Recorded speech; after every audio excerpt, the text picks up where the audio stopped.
Every organization should have a plan for the worst, to avoid being put out of business. Such plans come under the title of business continuity and disaster recovery, where an organization would identify and assess the potential events that would qualify as a disaster, and work out a plan to help mitigate the effects of such events.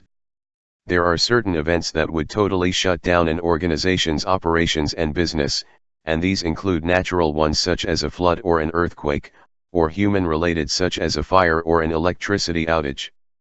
Organizations should anticipate and consider the occurrence of those events, and develop a plan that would ensure the capability of resuming operations, and safeguarding the organization's assets and information.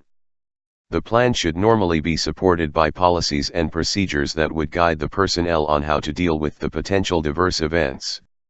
The plan doesn't necessarily have to include steps to restore every single operational activity back to normal, but should at least focus on restoring the mission-critical ones. If the business continuity fails, then the disaster recovery plan should be put into effect. The purpose of business continuity planning is to be able to quickly and effectively respond to emergencies, and maintain the business operations. The establishment of the business continuity process involves 4 steps, which are: defining the project scope, performing a business impact assessment, developing the continuity plans, and obtaining approval and implementing the plans. Before indulging in a business continuity process, the organization's stature in relation to adverse events should be properly analyzed, and based on that a team responsible for the business continuity process should be put in place. The resources that the team and organization will need should be identified, taking into consideration the legal and regulatory requirements that the organization have to abide to.